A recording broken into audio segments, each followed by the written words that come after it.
आजकल ना नेता का मतलब लोगों ने मान लिया कि जल्दी से ज़्यादा पैसे कमाना, अमीर बनना। अभी केंद्र में जो सरकार है वो मनोवादियों की तानाशाह सरकार है। पीएसयूज को बेचने के लिए एक मंत्री और मंत्रालय बनाया गया। जय भारत जागृति न्यूज में आप सभी का स्वागत है। दर्शकों हो, आज पुणे में पिंपरी में आत्रे सभागार में गौतम धम्म परिषद हुई। उस धम्म परिषद के लिए राजेंद्र पाल जी गौतम पूर्व मंत्री है, वो आए हैं, उनसे बातचीत करेंगे। सर, दिल्ली से पुणे आए हैं धम्म परिषद के लिए, पहले धम्म परिषद के बारे में क्या कहेंगे? मैं समझता हूँ कि धम्म परिषद के माध्यम से समाज के सब लोग इकट्ठे होते हैं और धम्म के ऊपर चर्चा करते हैं, धम्म देशना होती है, धम्म के बारे में जानकारी मिलती है, ज्ञान प्राप्त होता है और धम्म का काम आगे बढ़ता है। अगर धम्म देशना ना हो, धम्म संगति ना हो, तो कोई भी विचार जिसको हम चाहते हैं वो लोगों के जन जन तक जाए, वो विचार मर जाएगा। विचार को अगर आगे बढ़ना है तो इस तरह की धम्म संगतियाँ या कॉन्फ्रेंसेस, सेमिनार धम्म के ऊपर होते रहने चाहिए, जिससे कि धम्म का विचार एक एक करके एक से दूसरे को, दूसरे से तीसरे को, पूरे दुनिया में जन जन तक पहुँचे। इसलिए धम्म संगति का होना, धम्म देशना का होना बेहद जरूरी है।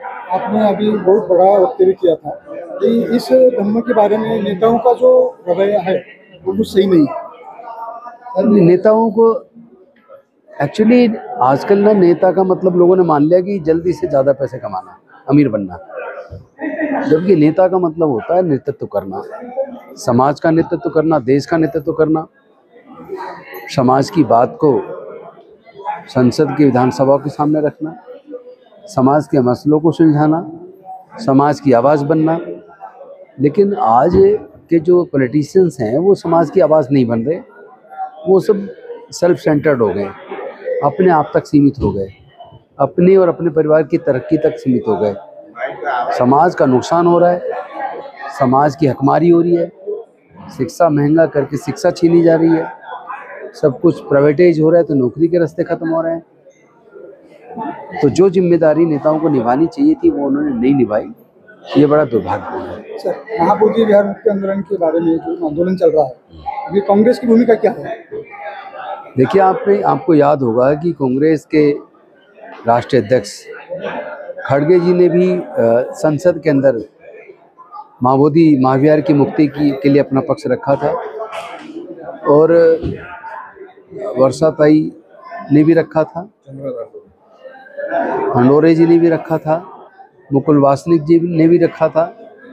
इतने सारे हमारे सांसदों ने महाबोधि महाविहार को मुक्त करके बौद्धों को सौंप दिया जाए, इस बात को बहुत मजबूती से रखा। लेकिन अभी केंद्र में जो सरकार है वो मनोवादियों की तानाशाह सरकार है।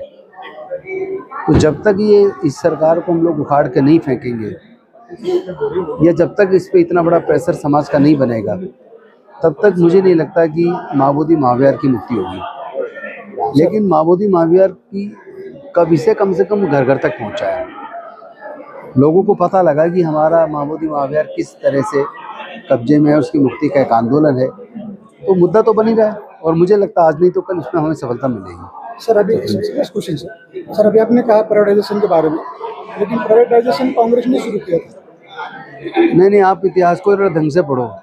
पहली बार आपको पता नहीं है, पहली बार एक ऐसी सरकार थी वाजपेयी जी के टाइम पर जिसने डिसइन्वेस्टमेंट मिनिस्ट्री बनाई, एक मंत्रालय पीएसयूज को बेचने के लिए एक मंत्री और मंत्रालय बनाया गया। उससे पहले कभी नहीं बना, बल्कि पीएसयूज आज तक जितने बने, अगर उसका रिकॉर्ड निकाल के देखोगे ना, सारे पीएसयूज कांग्रेस के टाइम पे बने। उस इतिहास को देख लीजिए।